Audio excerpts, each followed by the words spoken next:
Welcome back to Time for an Awakening. And tonight we're going to talk about a subject that's always near and dear to the hearts of myself and Brother Reggie in the Time for an Awakening radio program.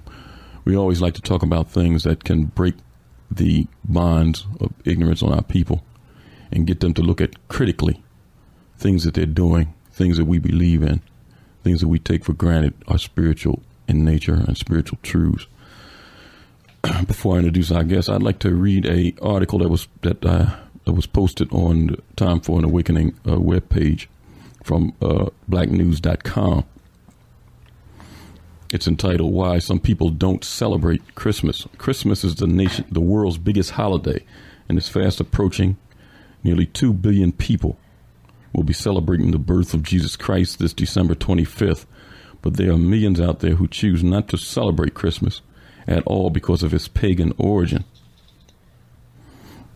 It was not until more than 300 years after the birth of Christ that Christendom officially began to observe Christmas on December 25th.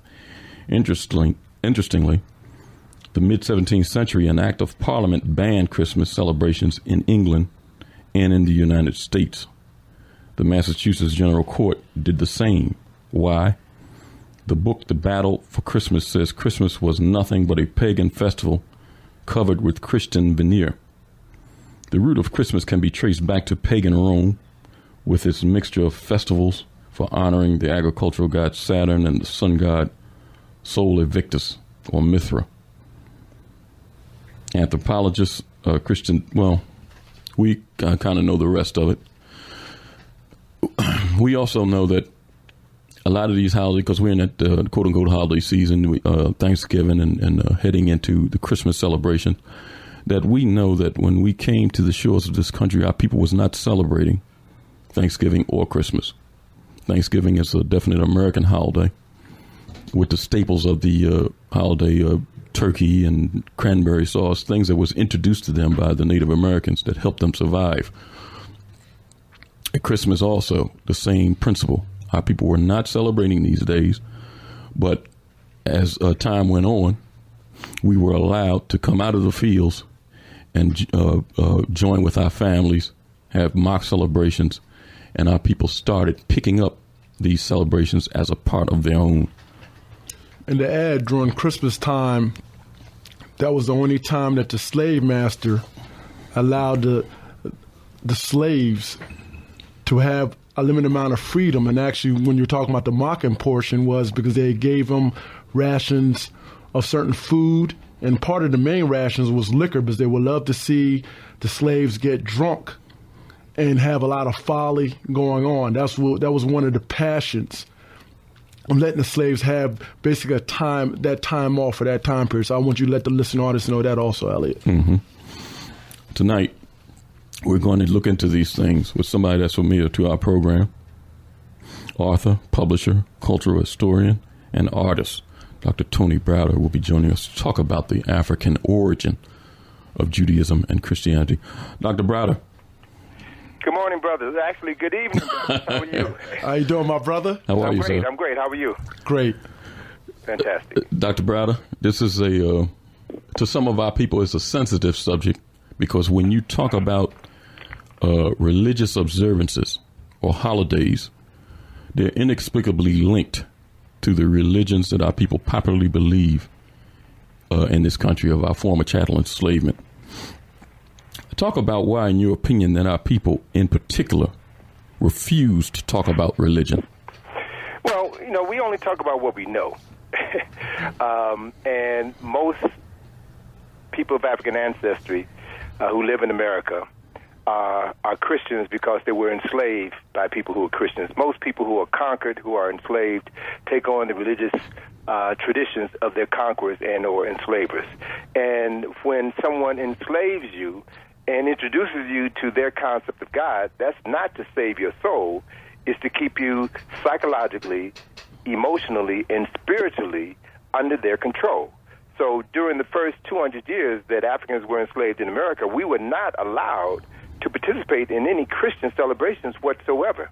It was only after the Haitian Revolution, it was only after European enslavers in America were afraid that Africans would rise up, that they began to develop strategies to introduce Africans into Christianity. And the methods of Christianity that were introduced into Africans were designed specifically to keep them spiritually enslaved. So that's when they began to give Africans time off to celebrate Christmas. And as the brother said, gave us alcohol to keep us drunk, and more specifically began to teach specific religious instructions to selected Negroes within the plantation environment and train them to recite passages from the Bible that validated, according to God's traditions, validated slavery and dictated that there would be a position of a slave and a slave master. And they used those passages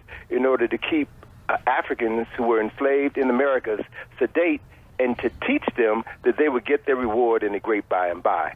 So conquerors and enslavers have no vested interest in teaching the people that they conquer or enslave the truth about religious traditions. So most black people in America only know what they've been told by their preachers. And they don't know religion in the literal sense. They only know what they've been taught, and they have been taught to believe. And a belief is the suspension of thought. Belief is the suspension of judgment, critical thinking. And so it is a requirement within the Christian faith that one must be a believer in order to be a true participant in that particular religion. Dr. Browder, in your opinion, how dangerous is it for our religious leaders, be it imams, pastors, or rabbis, to present falsehoods as sacred truths? Well, how dangerous is it? The media is one of the most powerful forms of mind control, mental manipulation ever devised. Television, radio, the computer. Prior to the creation of the media as a means of mind control, religion was the most powerful form of mind control. And one of the most powerful images of controlling people's minds was controlling people's image of God. You know, as Dr. John Henry Clark used to say, that one of the most damning things ever done to African people was to have someone take away their spiritual traditions and then rewrite them and present them to African people as the creation of Europeans, and then to change the image of the African concept of the Creator or God and make that Creator white and present that image to them as their only salvation. So if we think about the fact that Africans were the first human beings on the planet, Africans have lived on the planet Earth for literally hundreds of thousands of years for any other so-called race existed on this planet. So the first human beings to conceive a concept of God, and God is a man-made concept, religion is a man-made concept. Religion, God takes on the anthropomorphic characteristics of man because man created God. God didn't create man. Man created God. And so Africans were the first people to conceive of an unseen entity that was responsible for the creation of the universe, responsible for the creation and maintenance of all life. So how is it that people who are classified as Europeans, who represent less than 1/10 of the world's population, have the only legitimate interpretation of God or the Creator, and that Creator looks like them, and they were latecomers on the planet? So when you begin to delve into these historical issues, because we're talking about history now, we're not talking about religion or anything, we're talking about history right now. Okay. And when you deal with religion, religion requires that you suspend any understanding of history. Now, if you take a history class, there are specific things that one has to learn in history, the various ages of the dinosaurs and Paleolithic ages and what have you. But when it comes to religion, all of that stuff, all of that historical knowledge is put on hold. And you are told to believe that a being named God created the universe approximately 6,000 years ago. So forget all of the paleontological evidence. Forget all of the geological evidence that attest to the fact that this universe is something closer to 6 billion years old. But the people who crafted the Bible in its current state said that God created the universe, the heaven and the earth, 6,000 years ago. So that historical memory had to be erased in order for this new ideology, which was called Christianity, could take hold and to hold fast to the minds of the people who were taught to believe in this distorted reality. And that's essentially what it is. It is a distorted reality, because once you can peep behind the curtain, so to speak, and understand the foundations of religion, foundations of Judaism, or the foundations of Christianity, you realize that it does not have a historical leg to stand on. Dr. Browder, I'd like to follow up and ask you a question. If someone makes a statement, Western religion, is Western religion a misnomer? Is that a falsehood? If you're looking back critically, if you're examining history, then Western religion, Western philosophy, it stems further back from what you're stating to me. All right, well look, let's look at this thing literally. Okay. You can say there is such a thing as Western religion, because people who came from the West created this religion and presented it to the world as the only legitimate religion. So in that context, you can say there is a Western religion. But in a larger historical context, that what is passed off as Western religion is a microscopic copy of ancient African spiritual traditions that existed thousands of years before any person from the so-called West, any person who was classified as European or Jewish, walked this planet. So if I'm teaching a child about religion and I want to tell them the truth, me telling them about Western religion is only giving them a minimal scope of what true religion is? Right. You're cheating that child. You're cheating that child. You're not starting that child off with the beginning of historical memory. If you're going to be fair and honest with that child, whether it's a small child or an adult child, you should be honest with that person and begin at the beginning. And the beginning is that the very first human beings, the very first Homo sapiens sapiens on this planet, were human beings who evolved in Africa. And that over a period of hundreds of thousands of years, the other so-called races speciated from these Africans as they moved out of the continent of Africa, north, east, and west.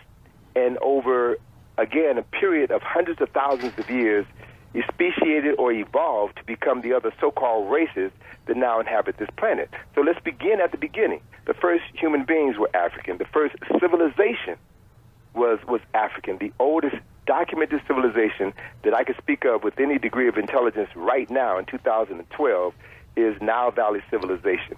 They were the first people to give humanity a concept of God, a concept of a creator, a concept of a soul and the process for the salvation of a soul, a concept of heaven and the steps that one's soul must go through in order to go to heaven and then be reborn back on earth. All of these are African ideas.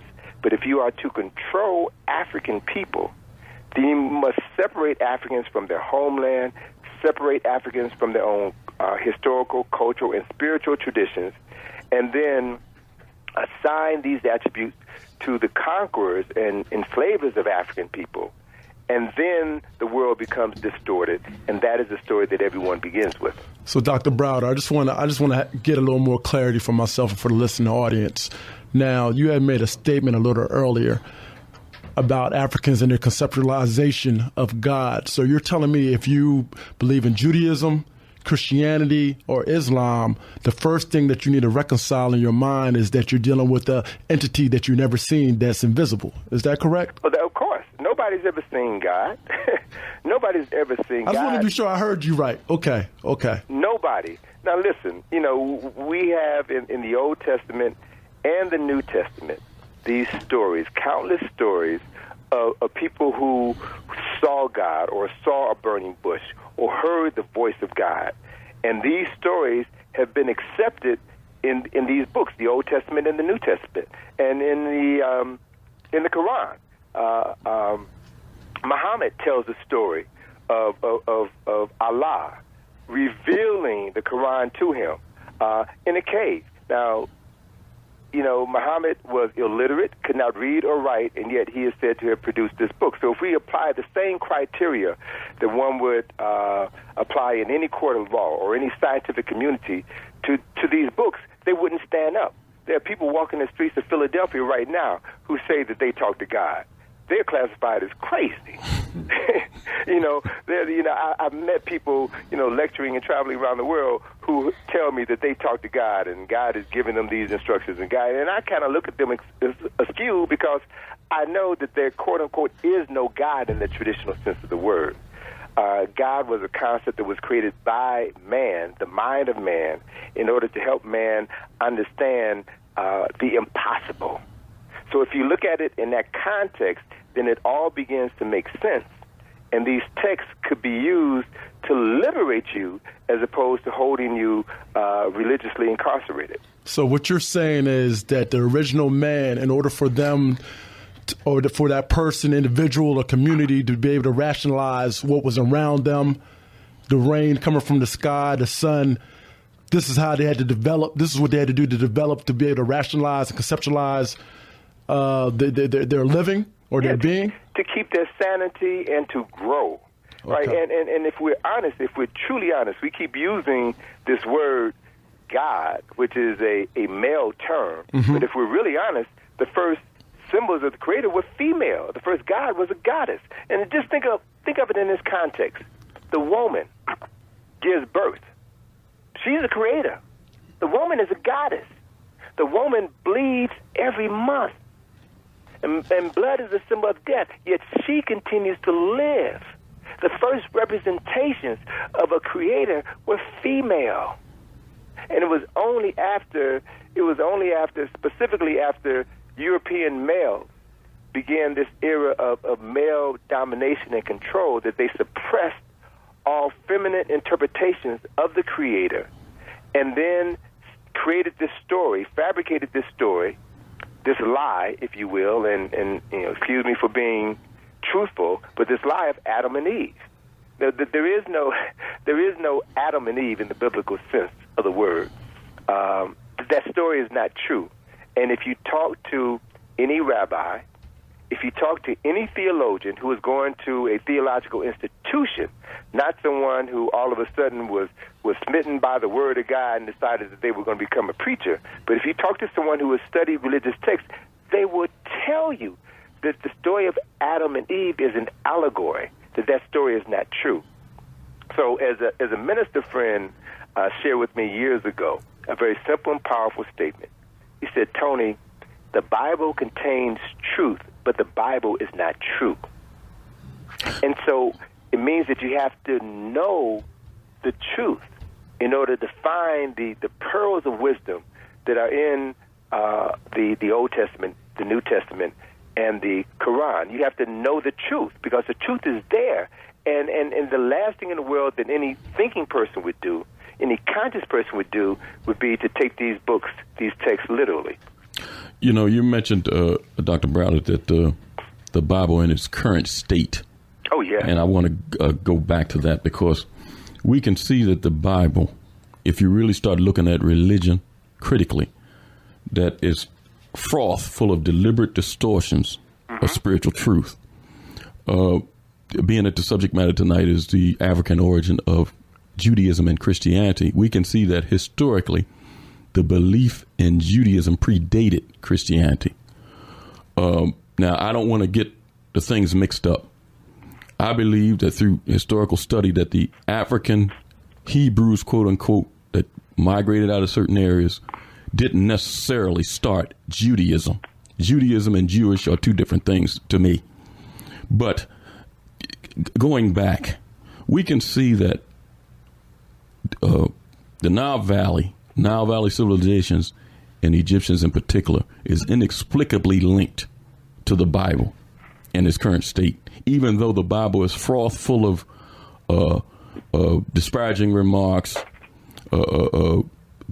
references to Egypt and Africa being heathenistic. But we can see that the cultures of those people were inexplicably linked. Abraham, if you look back at the scripture, when he traveled, he was sent, supposedly according to the text, into Egypt. The 12 sons of Jacob were sent into Egypt. Jacob himself went down there. Moses was born there, which spawned the 10 Commandments. And we can see that those things are inexplicably linked. Talk about the deliberate distortions of... I just want to follow up something that you said. Even if you're following in the story about Moses, and Moses coming down the Nile, if you look at where the Nile River starts, it starts where Uganda is right now in the continent. So just things for you just to think about. This is why we're having this discussion with Dr. Browder, just to open our minds up, to have conversations and discussions about things that we normally don't talk about. We don't need to be afraid to open up the book, because if whatever you believe in is going to stand on two legs, it has to be tested at some point. Well, let me say this, and perhaps I should have said this at the top of the interview, that this conversation is not for everybody. And we're not engaged in this conversation in order to tick people off, in order to frighten people, in order to challenge anybody's belief system. Everybody has the right to believe what they want to believe. That's your right. And the last thing in the world I'm trying to do is to take that away from you. But I also understand very clearly that nobody has the right to impose their belief on me or anybody else. Nobody has that right. And so what we're doing this evening is having an intelligent discussion about religion and the evolution of religion. So if I can just state a couple of facts, and I only speak of what I know. I only speak of what I have learned, what I have seen with my own eyes, what I know. I don't talk about what I believe. Because that takes you down a slippery slope, and beliefs don't really have a place in meaningful and intelligent conversation. You have to say that one more time for us, Dr. Browder. Please say that one more time, brother. Say what one more time? What you just the last statement. Well, look, you talk about what you see. I know and not what I believe. Okay. A belief requires a suspension of intelligent thought. Because you're not supposed to question. When you believe in Jesus, you're not supposed to question the Bible. Just as when you believe in Santa Claus. This is when you believe in the Easter Bunny. When you believe in these things, you're not supposed to question the source that gave you that belief. So as Stevie Wonder said in his song Superstition, when you believe in things that you don't understand, you suffer. And I submit to you that one of the reasons why African people living in America specifically have been suffering is because we have accepted without question the belief system of people that we should have questioned, people that we never should have trusted in the first place. Just from a very basic level, how is it possible? I started to say how in the hell, but how is it possible for a person who enslaved your great-great-grandparents, who raped your great-great-grandmother, who castrated your great-great-grandparents, how is it possible for those people to teach you about God? It's not possible. And if you knew their story, if you knew the story of the enslavers, if you knew the story that the very first slave ship from England that brought African people from the continent to the Americas was a ship that was called the Good Ship Jesus, then you would question who these people were and why they gave you this particular story. If you knew that when these white slave captains loaded these enslaved Africans on board the slave ship, that they would, whenever it was possible, make sure that they loaded one man and one woman first onto the slave ship, and they would record that African man and that African woman in the ship's log as Adam and Eve, and everyone else would be numbered. If you knew that these European slave captives believed that if the slave ship set sail on Sunday, that God would bless their journey.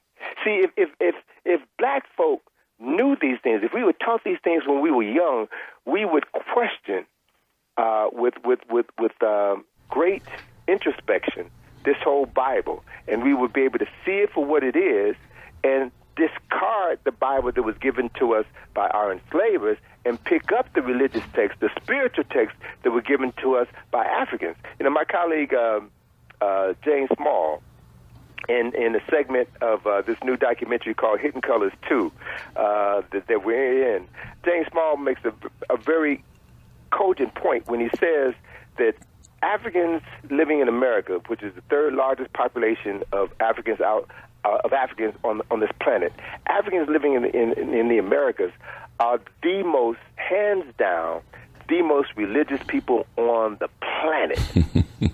the most religious people on the planet. So we have the European Christian doctrines that we subscribe to. We have the Jewish European doctrines that we subscribe to. We have the Arab Islamic doctrines that we subscribe to. And we hold on to other people's gods. We call gods by the names of other people, but we don't know one African name for God. And we were the first human beings to give the world a God concept.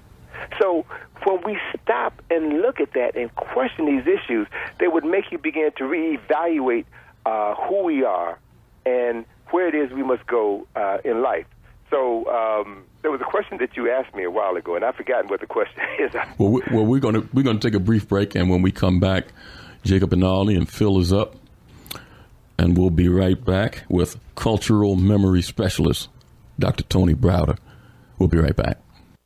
From antiquity to the present, our people need to develop a new paradigm. It's time for an awakening. Sundays, 7 p.m. with your hosts, Elliot and Reggie, on WURD. Welcome back to Time for an Awakening, and we're joined in conversation this evening with cultural memory specialist, author, publisher, and historian, Dr. Tony Browder. The subject matter, the African origin of Judaism and Christianity, and we're going to go straight to the phones. We go to Jacob and Ollie. Jacob. Peace be unto you, Brother Elliot, Reggie. Jacob, how you doing, my brother? Doctor, peace be unto you. Of course, y'all know I was going to call, right? Yeah, we know. No. I mean, no. Hey, look, I'm agreeing with all I heard the brother say about Africa, how long the first people, on the planet Earth. I agree with all of that. But I just wanted to make a little correction as a Muslim. Muhammad never said that Allah gave him the Quran. Gabriel, the angel Gabriel, he said he saw, who taught him the Quran. Yeah, and Gabriel told him he was sent from Allah. So the prophet never said that he saw Allah. So I just wanted to correct that, But and then I say again, I have no problem with what the doctor said about Africa, the people of Africa in the beginning or whatever. But I still believe in the oneness. There's a one creator, we call it, that we have not seen, that I believe in. And I don't claim to be a scholar of nothing. I claim to be an average human being. But in my soul, and this would work for me, because I believe if there was more than one God, they'd be fighting about who the champ.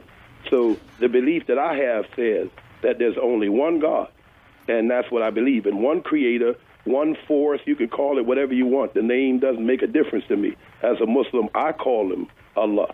But and the Quran teaches me to search for things. Once you say you got this, it tells us, it invites us to go out and search for other things so that we can have something to trying to make it real compared to what. And I've been to Africa, I've been to Egypt, but I want to know, Doc, is there anywhere in Africa, and I'm not really being facetious or playing, I want to know, is there any place in Africa where this knowledge that you say is taught and lived? Well, I want to thank the caller for the correction, and he is absolutely right with regards to Gabriel, and I stand on that correction, and thank you for correcting me. Thank you. I'll hang up and listen. Thank you, Jacob. Okay, you're welcome. And his approach toward his belief system is the way that people should use that. Everybody's religion, as I said earlier, everyone has the right to believe whatever they want to believe, but whatever your belief system is, it should help bring out the best within you. And no one has the right to impose their belief system on someone else. If you believe in Allah, if you believe in Yeshua, if you believe in God or Jesus or Yahweh, then that belief system should help you love yourself and love everybody else. And you should love them enough in order to respect their interpretation of the Creator, whatever that interpretation is. Nobody has the right to impose their belief of the unseen on someone else simply because they haven't seen what you haven't seen. So the question was, is there anywhere in Africa where some of the things that I have been talking about can be found? And I can say from my own personal experience, I've been traveling to Egypt for 32 years. I've been to Egypt 48 times. And I'm currently involved in the excavation of a tomb, a 25th dynasty tomb in Luxor, Egypt, the tomb of a priest named Karak Amun, or Karak Amen.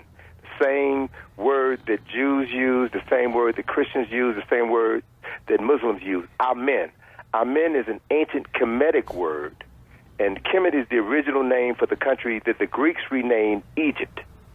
So that is a word that... Repeat that again for some of our Hebrew brothers out there. Repeat that. Kemet is the original name for the country that the Greeks called Egypt. Egypt is a Greek word that was used to describe the temple of Ptah in the city of Mennefer. Ptah was the ancient African personality. The term we use to describe him is Neter, but if you listen to a white Egyptologist, they will refer to Ptah as a god, and they will use that term to say that the ancient residents of the Nile Valley believed in the multiplicity of gods, which is not true. From the very beginning, they acknowledged one source of creation, and that every being, every angel, if you want to use that term, emanated from that one being. And so it's by studying the many aspects of the one being that you can come to know the one, because the mind of man is too fragile, too infantile, to even begin to comprehend 1/10 of the concept of the Creator. I mean, and that's just real. And so we have to create things. We have to create this image of God that looks just like us, but we say that man was created in the image of God. Ain't no proof of that whatsoever. We have to say that God chose these people as their chosen people, but there's no evidence of that whatsoever. But we have to say that in order to satisfy our infantile minds. But in the tomb of Karak Amun, or Karak Amen. And Amen is a Kemetic word that means the unseen presence of God, unseen presence of the Creator. That's an African word. Amen recognizes the unseen presence of the Creator. And in this tomb of this priest who died 2,700 years ago, he died 700 years before Jesus Christ was born. In his tomb, we have a copy of the world's oldest religious text. It is a text that is erroneously referred to today as the pyramid text, not because it was found inside of a pyramid, but because it was found in a tomb underneath a pyramid, more specifically the pyramid of Unas, a 5th dynasty king, the last king of the 5th dynasty. And in these texts, it states specifically where the soul of the deceased person goes in heaven to be reborn. And it gives you a specific location where that soul goes to be reborn. It states in this text, and we got it. We got a copy of it. And this is the oldest religious text ever found.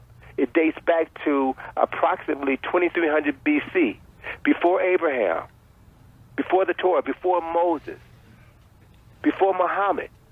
This is documented, so we don't have to make anything up. We don't have to ask anybody to believe anything.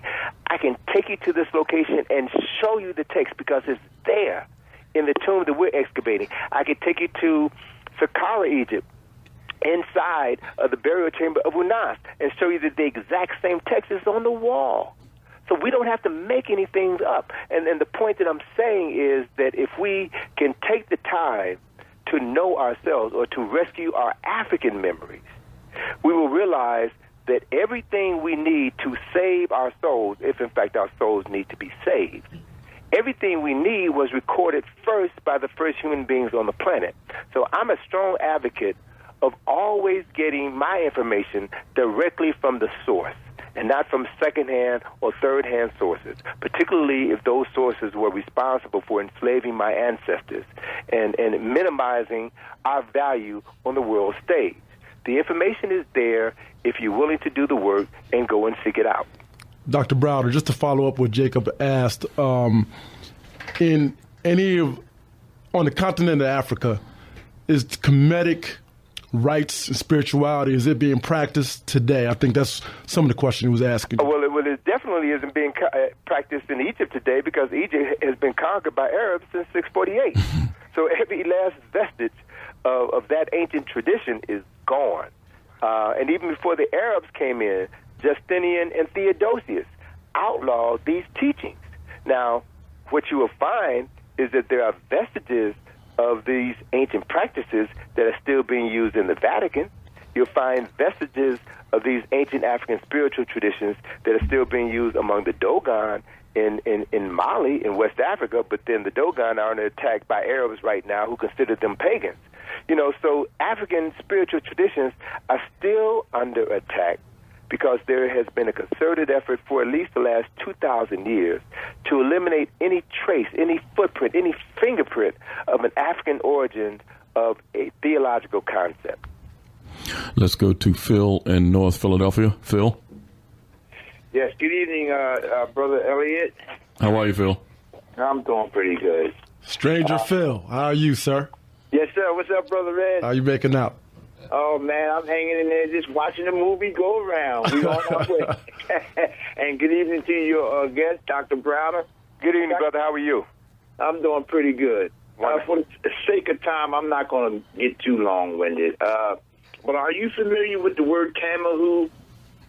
That was supposed to have been the European when he first got here, the first white guy that was made by our scientists, the Tamahu. Not familiar with that term, brother. Okay. And my second question has something to do with Pangaea. Mm-hmm. Okay.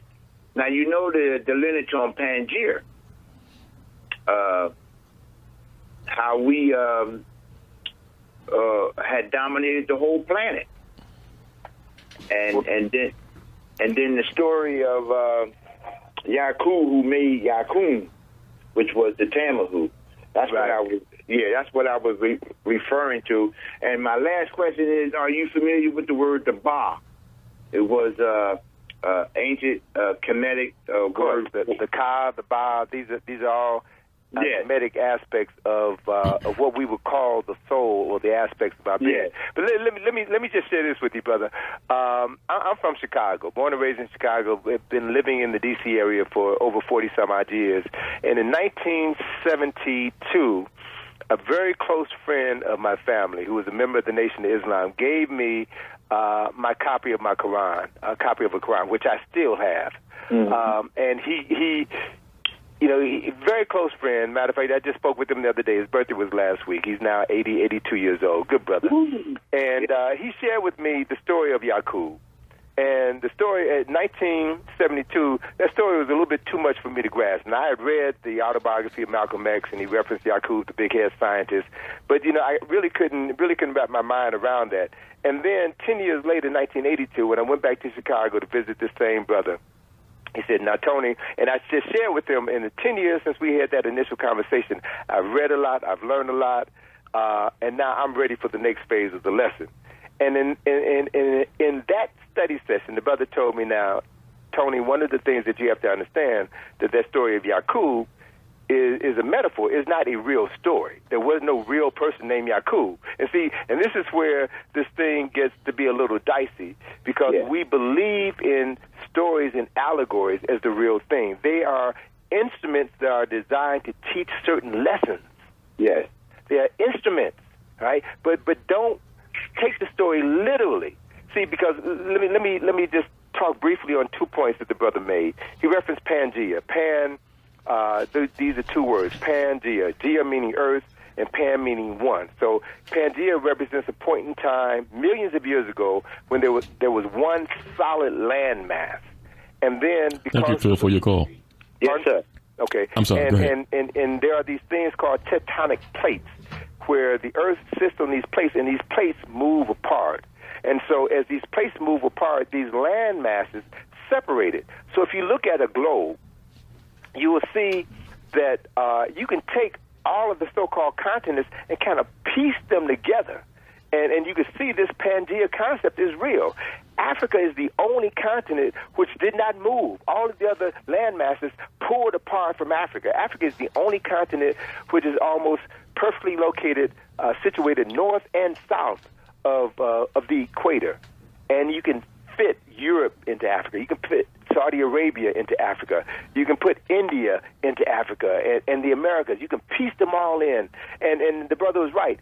The first human beings on this planet who originated from Africa moved across the entire planet when it was almost one solid landmass.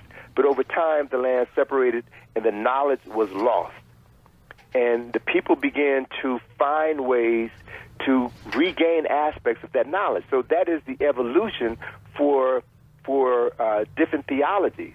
And then as these Africans moved out of Africa into Asia, into India, into the Americas, as they adapted to their environment, they changed color, right? They changed hair color. They changed eye color. And as Sheikh Job says in his book, Civilization of Barbarism, it was the Africans who were caught behind a 13-mile-high wall of ice for 10,000 years. And that is what led to the speciation of the people who now classify themselves as European or white. So we can't even begin to think about what happened to these Africans when they lost their melanin, when they had to fight for survival, and were separated from these concepts of the creator that has sustained them for literally hundreds of thousands of years, and they developed a different mindset. They literally lost their souls. And these are the people who came back into Africa to attempt to civilize themselves and reacquaint themselves to some aspects of African spirituality. It is these people who've now given the world the concept of religion that has literally been responsible for the death of more people than will ever be saved by any of these religions. Let's try to squeeze one or two more, and let's go to Hannibal in North Philadelphia. Hannibal? Yes, good evening. How are you, Hannibal? Yes, Brother Reggie, Brother Greg, another outstanding dialogue. Hello, Professor Browder. How you doing, sir? I'm good, brother. Thank you for calling. I'm a neophyte of the Browder Files, and you just mentioned melanin, that biochemical substance which gives us pigmentation on the outer side of our skin. In the Browder Files, you talk heavily about that. And melanin, back in the days with Carol Barnes and them, they were heavily criticized because they felt people that were talking about melanin was becoming too metaphysical. And you talk about metaphysical being outer consciousness.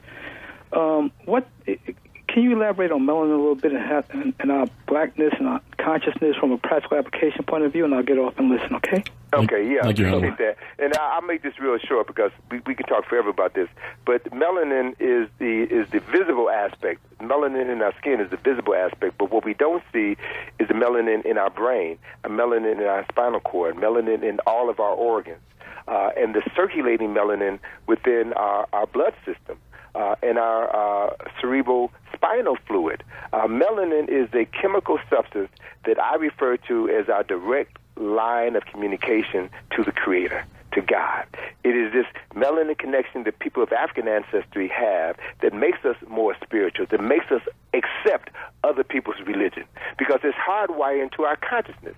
It's this melanin in our cells, in our souls, that make us talk the way we talk, move the way we move, act the way we act, dance the way that we act. It is a special substance, a chemical substance that connects us in ways that other people are not connected. So that the downside of melanin is that melanin is an alkaloid chemical that binds to other alkaloid chemicals such as marijuana, heroin, and cocaine. So people with large concentrations of melanin, when they ingest those drugs, will get higher faster, stay higher longer, and have a more difficult time kicking those drugs because of the similarity in structure to melanin and the alkaloid elements within those cells. So back in the 80s, when the Chemware Science Consortium and the melanin scholarship was really strong, Europeans moved on all of the melanin scholars, Carol Barnes, Richard King, Hunter Adams, Lynn Jeffries, because this was a truthful message that had to be suppressed. And that's what we're fighting with. Evil people, soulless people, like what happened in Connecticut this past Friday. That is evidence of a being without a soul. No one with a soul does anything like that. And as we know, the there have been more mass murders in America than anywhere else on this planet. So what does that say about the soullessness spirit that is riding this nation right now, that black folk need to begin to understand and need to begin to come to grips with, so that we can separate ourselves from that soulless spirit and tap back into that spirit that has sustained us longer than anybody else on this planet, so that we can get this thing right and get up out of here. I want to. Great point. Way to end this segment. I want to thank you for being with us this evening, and Dr. Browder, I want to be in touch with you during the week, because I want to talk about part 2 of this discussion.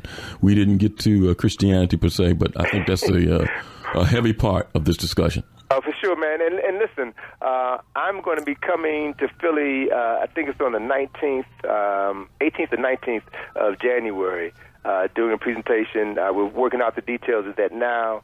It's on a Saturday, the third Saturday in February. We'll be talking about this new film that Renewal, Rashidi, James Small, and others are in, Hidden Colors 2.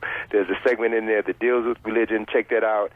Pick up a copy of my book, The Browder File. There's a chapter in there called Exploding the Myths that deals with Judaism, Christianity, and Islam, and more specifically talks about this season, Christmas, and what we really should be doing. We should not be drinking. We should not be partying. It is the time for prayerful meditation and attuning ourselves with a spirit, with a force, with a consciousness that is there to work for us and through us. I want to reach out to you next week. Sounds good, brother. Peace. Take care. Peace. I want to thank everybody for participating in the conversation this evening. Brother Timothy, we ran up against the clock, but you're always part of the family, and call next week. Lively discussion as always, and we'll be back next week, Lord willing, to continue on this path towards an awakening. Peace.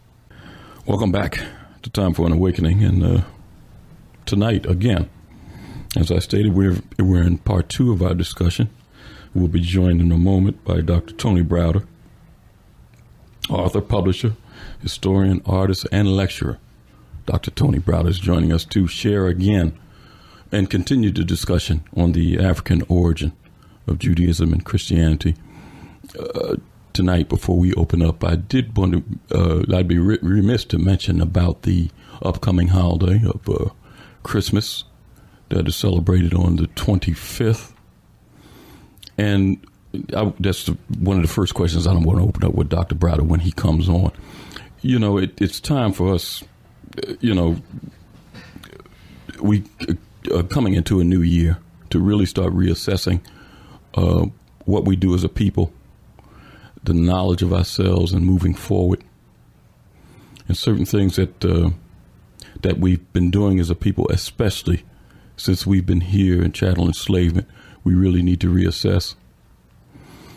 Going forward, we see the unemployment of our people. The unemployment rate for adults is still up around 13, 14%. Doesn't seem to be moving. And for black youth, 18 to about 32, it's around 41% nationally. So we see the picture is bleak if we just look for this country to be the salvation of our people. We really need to reach out to our youth and change the mindset and the thinking of our people moving forward. Everything needs to be on the table, whether it's religious belief, thoughts about culture. What we thought is parts of our culture might not be. Everything needs to be up for discussion and on the table. Tonight, we're in conversation again with Dr. Tony Browder. Dr. Browder. Good evening, my brother. How are you? How are you, sir? I'm good. Glad to be back on so we can continue this discussion. You know, I want to open up this evening with a question because I want you to really expound on this. You know, you talk with a lot of our people, and especially some conscious folk. When it comes to the holiday of Christmas, they say it's a totally made-up holiday because they see it's been frothed with Euro doctrine, European images, large fragments of European culture mixed in with other things. Talk about the historical opinion of where these... The reason I'm saying this is because we know that the culture or the basic building blocks of Western culture have definitely either been plagiarized, co-opted, or just straight out stolen from off the continent. Knowing that, is there any cultural significance to the holiday of Christmas? All right, that's a good question. And let me just put some things in context. We're communicating with each other in English because our ancestors were enslaved by people from England. Were we enslaved in Mexico, we'd be speaking Spanish. Will we be, if we were in Brazil, we'd be speaking Portuguese. Wherever enslaved people go, they speak the language of their enslavers.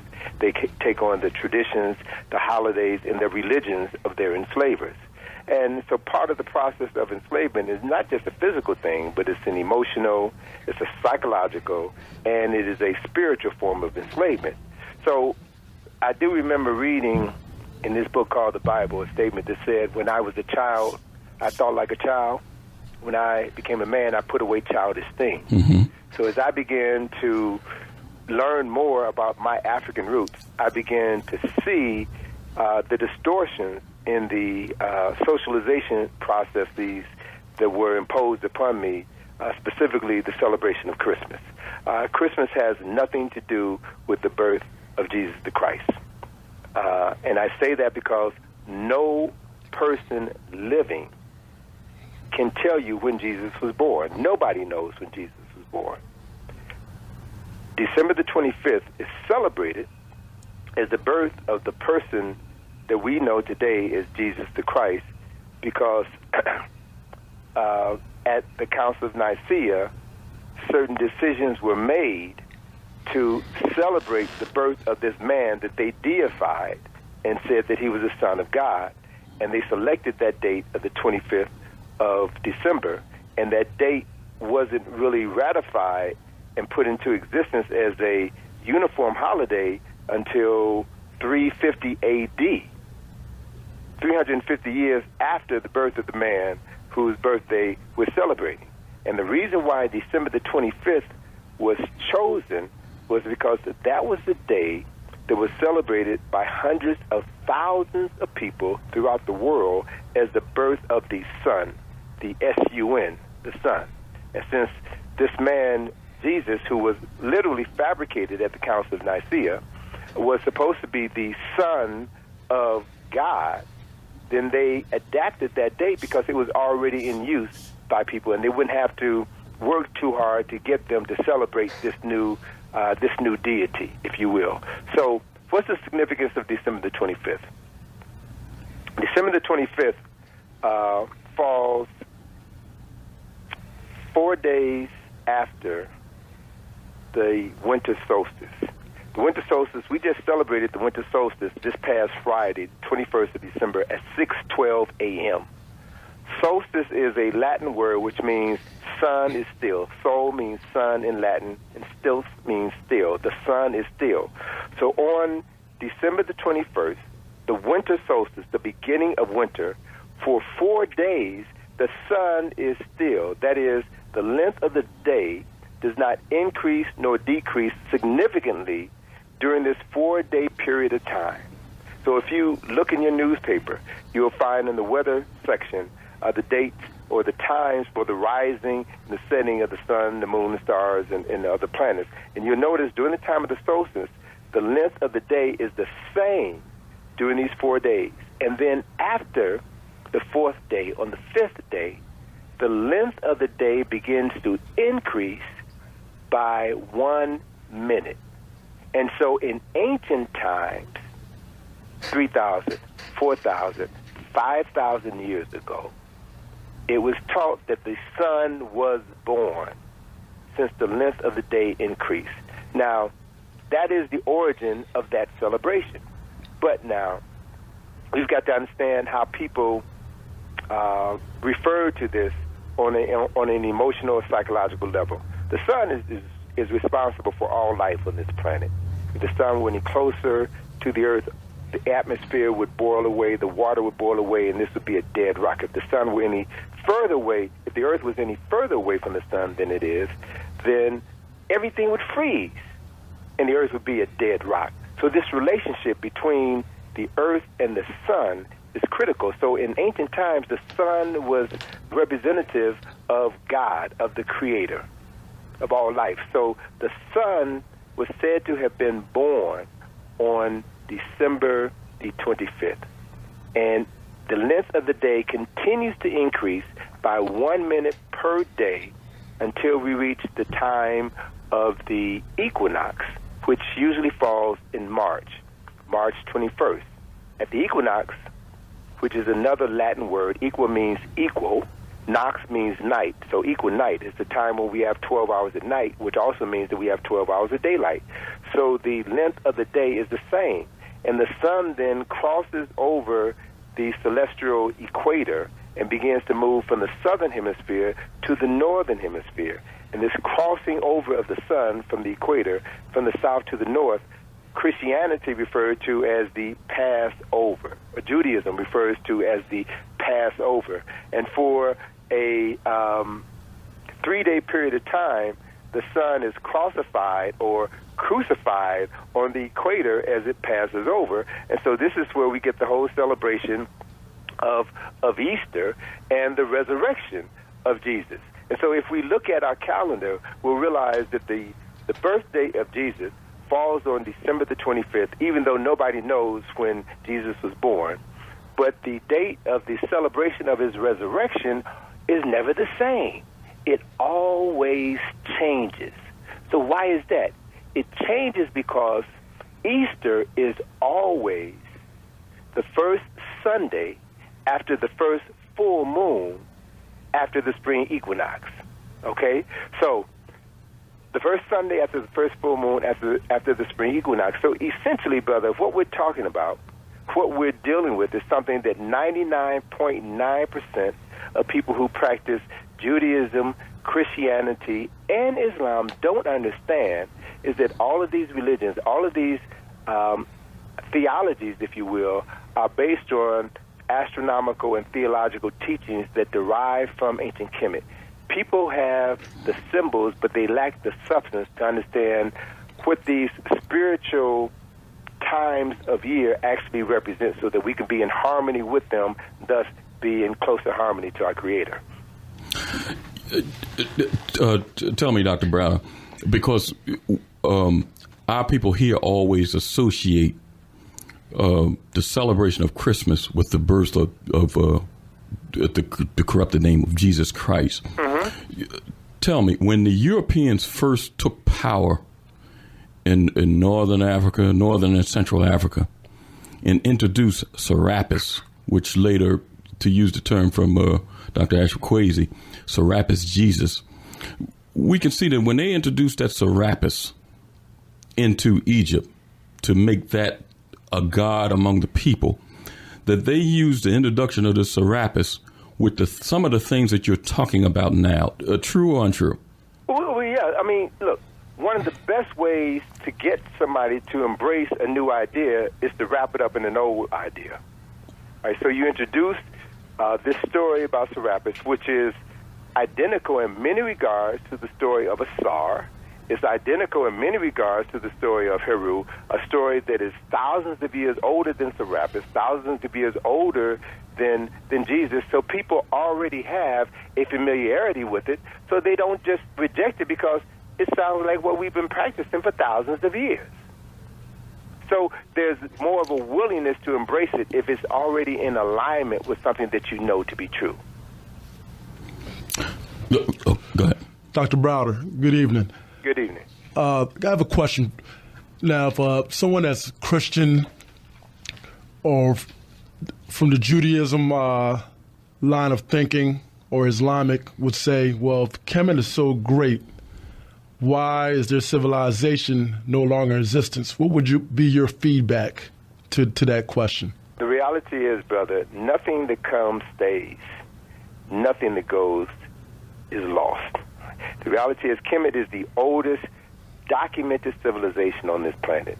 That civilization thrived for over 2,500 years. No nation on Earth has even come close. The United States is not even 300 years old, and it's already on the decline. Rome fell. Greece fell.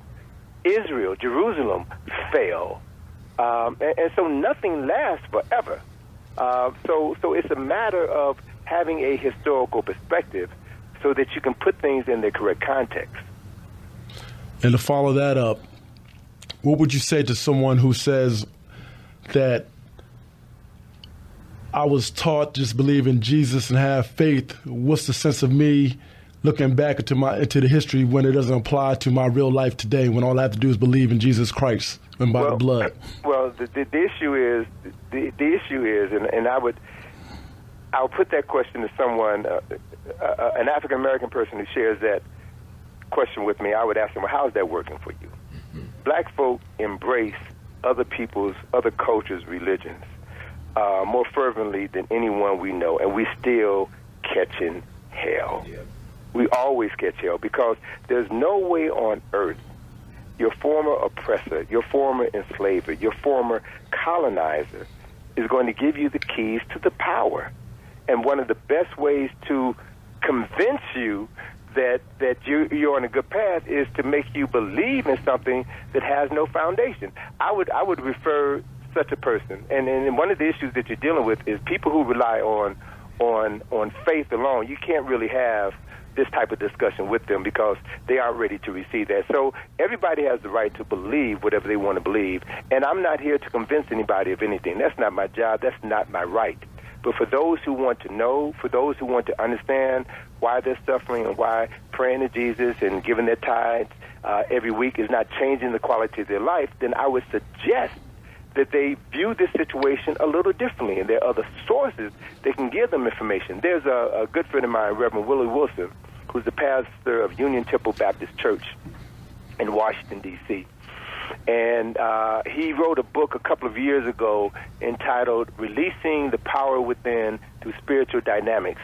And in that book, he talked about when he went to Howard University's Divinity School, how every student in Howard University's Divinity School is taught of the publication written by Reverend C.C. Jones in 1842. Reverend C.C. Jones was a white man in Georgia who wrote a book entitled The Religious Instruction of the Negroes in the United States of America. This book was written specifically after slave revolts in the South, when white enslavers were afraid that black people would rise up and kill them. And so for the first time in U.S. history, the white government said, we have to make black people Christians. Because prior to that time, it was forbidden for enslaved Africans to be Christians. But what they stated specifically was, we will bring them into Christianity, but we will give them specific passages from the Bible that would teach them to be docile. So if you go to, you can Google Reverend C.C. Jones and download his entire publication. It's called The Religious Instructions of the Negroes in the United States. He gave 5 points in his instruction, religious instructions for the Negro. Said you give them specific points that, 1, God ordained slavery for the African heathen. Point number 2, God ordained whites in America to be slave masters. Point number 3, Christianity must not interfere with this divine order. Point 4, God permitted slavery in order to expose the slave to Christianity. And point number 5, which is probably the most significant point, is that slaves must learn to accept poverty on earth and to get their reward in heaven. Wow. So black folk who say that, I don't want to hear all of this stuff, I got Jesus and I believe, they are still playing out this misinformation campaign, misinformation propaganda campaign that was ingrained in their consciousness by Reverend C.C. Jones in 1842, and the vehicle that he used, the church vehicle that he used to teach this doctrine was the Church of Christ, the same church that I as a child grew up attending in Chicago, Illinois.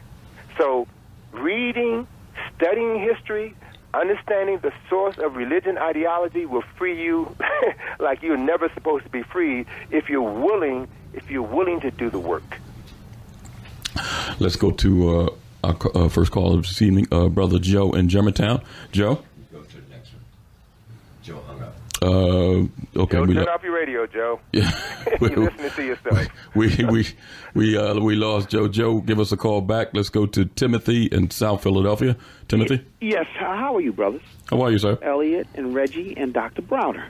I'm good. Good. Dr. Browder, I have a lot of respect and know some of your work and willing to learn more and more.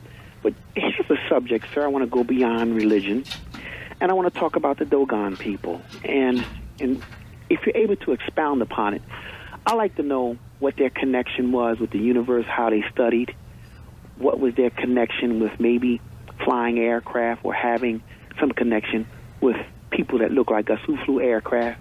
Is it true that their helmets were in the shape of some type of antenna on the top of it, and that they were very close in harmony with the universe and the universal order of things? And what connections did they have with writing on the hieroglyphs? And is it a scientific way in which they lived their lives that has been buried beneath the sands, and it's very hard for us to piece it back together? Is this all true, or is this... All right, brother, you're asking a lot of questions, and we're not going to be able to go into everything tonight because we're focusing specifically on the holiday season. But just to answer a couple of your key questions, the Dogon of Mali... And thanks for your call, Tim. Yeah, sure. ...are descendants of Africans from the Nile Valley. When Kemet came under invasion from Libyans, from Europeans, from Arabs, there were continuous migrations of priests, teachers, healers, and other wise people from the Nile Valley south and west into the African continent. There were 6 major migrations out of the Nile Valley. And the last migration, the 6th migration, was that of those Africans who went into Mali, into Dogon land. So there has been shown to be a close connection, a spiritual connection, astronomical connection, and linguistic connection between the Dogon and the people of ancient Kemet.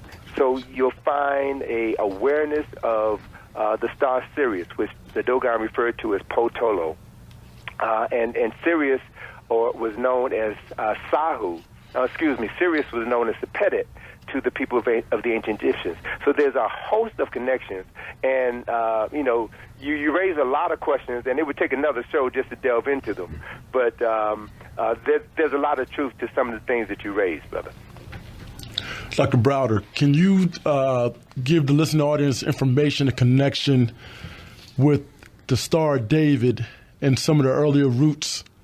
I believe that there are some roots with the triangle facing up and down, dealing with the female and male principle over in Hindu. Yeah. Well, listen. What we have been taught was the Star of David. Mm-hmm. Jews refer to this symbol as the Star of David. Muslims refer to it as the Seal of Solomon. That symbol was known to the people of ancient Kemet as Sepedet. Sepedet is this star that the Greeks call Sirius. Sirius is a star that was known to the Dogon as Potolo. Sirius is the brightest star in our sky, second only to the sun. And that this particular star is a binary star, which means that there are 2 stars rotating on their orbit around each other. And I just read recently that Sirius is probably, in fact, a trinary star system. But let me just focus on those 2 stars. Those 2 stars were associated in the teachings of ancient Kemet as associated with Aset, who we know by her Greek name Isis, and her son Heru, who we know by his Greek name Horus. So that those 2 stars were represented by a equilateral triangle. The triangle pointing up represents Heru, the masculine energy symbol. The triangle pointing down represents Aset, or feminine energy, that is associated with water and magnetism. The triangle pointing up is associated with the sun and electricity. So these 2 symbols superimposed upon each other give us this sign that we now refer to as the Seal of Solomon or the Star of David. But what this symbol actually represents in a deeper context in ancient Kemet was the balance and harmony of the masculine and feminine energy that exists on this planet and throughout the universe.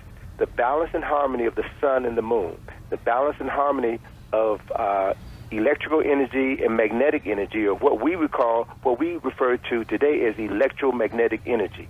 Everything within the physical universe exists because of this balance between electromagnetic energy. Every cell in our body is made up of electrons and protons. Right? So this same energy is the essence of life. And so the greater essence of life is maintaining a balance with this energy so that we will have life. So this symbol, the Star of David, the Seal of Solomon, this same symbol was adapted in the Hindu tradition, as you mentioned earlier, brother, because as the Africans moved out of the Nile Valley, they moved east into India as well. And so it represents a lost knowledge, if you will, of the profound concepts of ma'at, balance, harmony, order, reciprocity, that are the hallmarks for the maintenance of all life on this planet. Well, we're going to keep this flow going, since we're talking about that balance within the equilateral triangle. Can you let the listener audience know the connection with that money that you're spending right now for on this holiday tradition? Well, all right, I see where you're going. Okay. On the back of the money, on the back of the dollar bill, you have the Great Seal of the United States. That Great Seal was commissioned by George Washington, and it took 6 years for 3 different teams of artists and experts in the art of heraldry or symbol making to come up with that design. So it wasn't something that was just haphazardly thrown together. And so there's several interesting things that you notice on the Great Seal.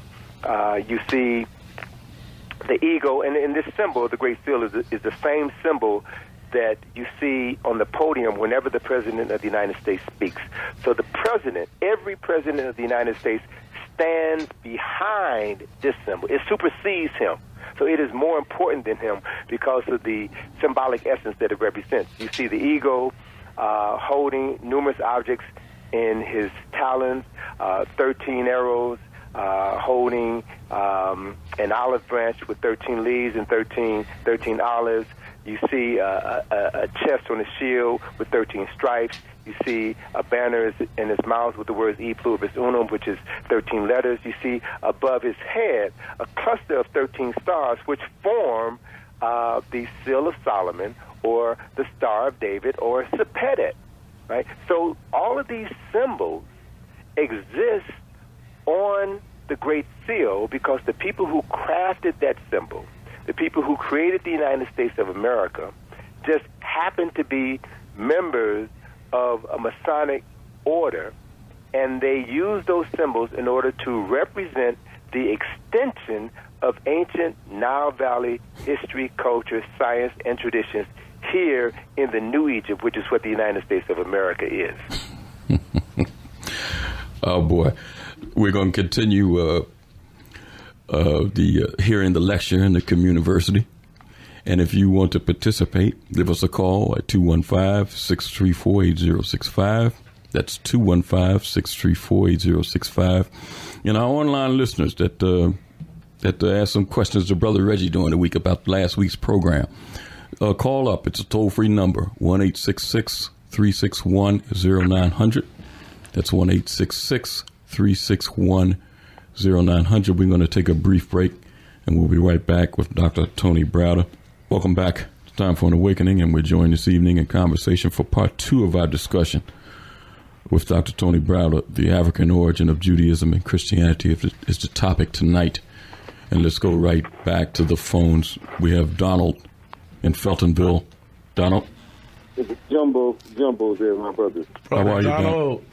Hey, very powerful show, man. Thank you very much. Thank you very much. I'm getting so much out of this.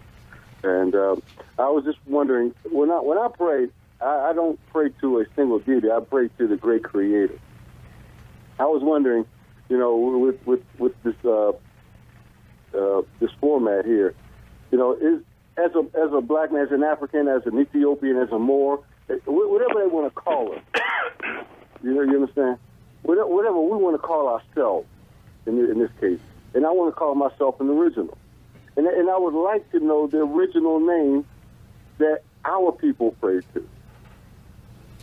When we were writing things down, when we were making hieroglyphics, when we were building pyramids, when we were showing the world studies in sciences and math and astrology.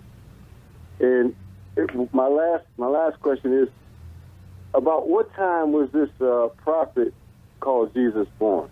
So that I can, relate this to other people in my family. And once again, a very powerful program. I appreciate it very much. Thank you for bringing the wisdom. Thank you, Red. Not a problem, my brother. Jumbo. Jumbo, man, because I love y'all, man. Keep up the great work. Much love, and please be safe out there. And I'm listening. Thank you for your call, Donald. Dr. Browder? Sure. Just to kind of give a brief response to a couple of his questions. The person that we know as Jesus was born based on the latest archaeological evidence, was born around 4 BC, before the Common Era. The reason why we use the term BC and AD was because of a Roman priest by the name of Dionysius Exodus who recalibrated the calendar and introduced this term over 1,000 years after Jesus was supposedly born. But we still aren't clear because there is no concrete evidence. We're still dealing with theories. Theologians and preachers are still dealing with theories because they do not know. There are many names that were used by African people to refer to the deity, the great unseen creator. And all of those names are legitimate because that is how those people saw the creator. So, to my knowledge, some of the oldest Nile Valley names for the unseen presence of God were Amen, Atun. You had Heru was a manifestation of the unseen creator. Asar was another manifestation of the creator. And so we have these terms, the Neteru or Neters, and there were different names for different Neters who represented the different aspects of the one creator. So what I would suggest to your caller and to anybody who's interested in making a connection, the name that you call is important, but what's even more important is what's in your heart, the energy that is in your heart. So, that's what's really important. And if I can say before we go on, I want to make a comment about the piece that you played during this last break with Dr. King. Mm-hmm. Such a wonderful comments that he made about different aspects of history and our culture, and even the names, how we refer to ourselves, the significance of black and white. But it reminded me of when he said that somebody told you a lie when they were talking about our names. It reminded me of that song written by Ashford and Simpson, who said somebody told a lie and said heaven was in the sky. Throw it out the window, say I. Heaven is right here on earth. Hell is right here on earth. And there are Jewish rabbis who know this, who know that heaven doesn't exist. Hell doesn't exist. There are people in the Vatican who know that there is no such place as hell. There is no such place as heaven. Those are states of consciousness that exist right now. But that thinking is reserved for a handful of people who can think and do not take what is written in the Bible and the Torah and the Quran literally, because these texts were never meant to be taken literally. Go ahead, Ray. Dr. Browder, can you tell the listening audience a little bit about Coptic or Egyptian Christians?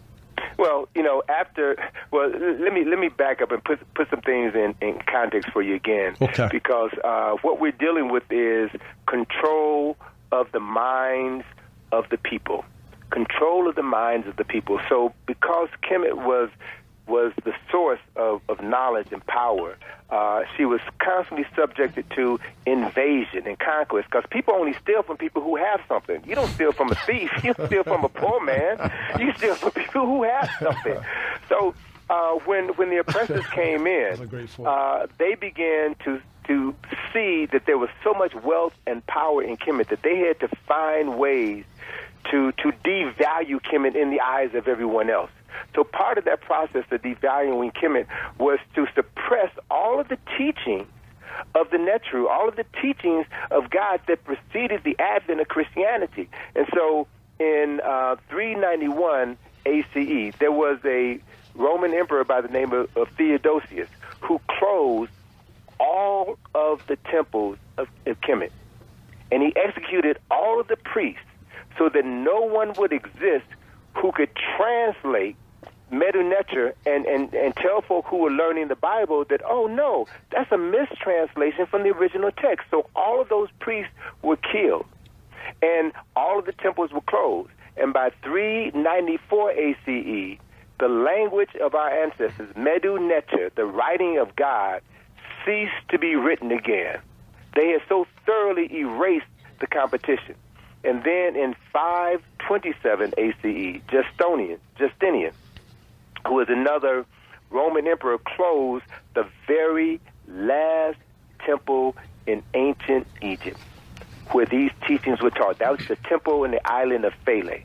And you can go to Philae today, and you will find that Philae, inscribed on the walls of the temple of Philae, is the story of Aset, the virgin Aset, giving birth to her son, Heru, on December the 25th, giving birth to her son, Heru, in a field of marshes. And as the story goes, Set sought to kill Heru because he saw him as challenging his reign in Kemet. So Aset had to flee, and she fled south into Philae, into this area of what we now call Nubia, where she and her son were safe. Right? So if you contrast that to the story of Moses and Joseph and Jesus fleeing Israel and coming where? To Egypt. Mm-hmm. All right, because Herod was going to kill the son who threatened his legacy. It's the same story. It's the very same story. So you have to be able to have your historical memory restored. So what happened was, after the knowledge of Kemet was destroyed and Christianity began to be introduced into Egypt at that time, there were a series of priests who embraced that story because it was so much like the story of Asar, Set, and Heru. And these were the people who came to be known as the Coptics, right? And so the Coptics were able to use the last vestiges of Medu Neter, or so-called hieroglyphics, and incorporated that into the writing that became known as Coptic. So Coptic is a derivative of Medu Neter. And so we find that elements of the ancient Kemetic traditions were hidden in this new form of Christianity, which took hold first in Egypt. The oldest Christian monastery is in Egypt. The first group of monks to advocate Christianity came out of Egypt.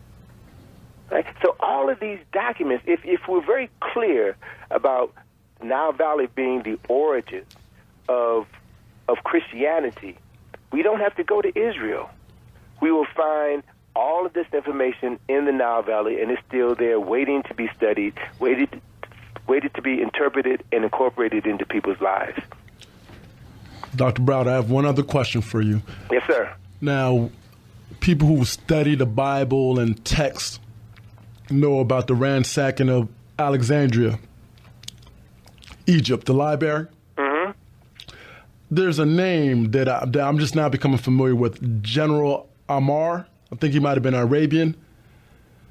He was either Arabian or Muslim that was part of the ransacking of Alexandria, Egypt. Have you heard of AMR? Okay, I'm not familiar with Ammar, but what I can tell you is that there were several efforts to to ransack the Library of Alexandria, which at its time was the greatest repository of knowledge in the world. But the greatest destruction to that occurred during the time of the Roman conquest of Egypt, when supposedly the library was accidentally burned. And with the burning of the library, we're talking about thousands of ancient texts just disappeared. And when I say disappeared, they weren't all burned. Many people and many Muslims took these texts with them and studied these texts. And that's how they became masters of the world after Europe fell into the Dark Ages. It was Islam which saved Europeans from the Dark Ages. When the Moors began to come into Spain in 711, they brought them out of the Dark Ages. They civilized them, taught them how to read, write, and reason. That's why there was this old saying, "Oh, thank heaven for 711. That's when the Africans came in and brought light into Europe and ended brought light into Egypt and brought light into Europe and began to bring this ancient information, which had been destroyed, into Europe. But it came in this time through a Arabic interpretation. Similar knowledge, just reinterpreted through a different cultural lens. Let's go to Jacob and Ollie. Jacob? Peace be unto you, brothers, Reggie and Elliot. How y'all doing? Good. How you doing, Jacob? Yeah, I got a question for him, but, I heard him say that there's no place called heaven or hell, right? When I studied it, what Egypt had even, you look at King Tut, he even believed in an afterlife because in his tomb he thought he could take all his things with him, and the Pharaoh Akhenaten, he taught one God, you right? So, but I want to ask the doctor, can you prove that there's not a heaven or hell after this life is over, after we're put 6 foot in the ground, the physical body? Can you prove that there's not a heaven or hell? All right, let me back up. Thank you for your question, Jake. Thank you, brother, for your question. But let me back up for a second. King Tut, Akhenaten, and all of the kings of ancient Kemet did not believe in the concept of heaven or hell like we have been taught to interpret that.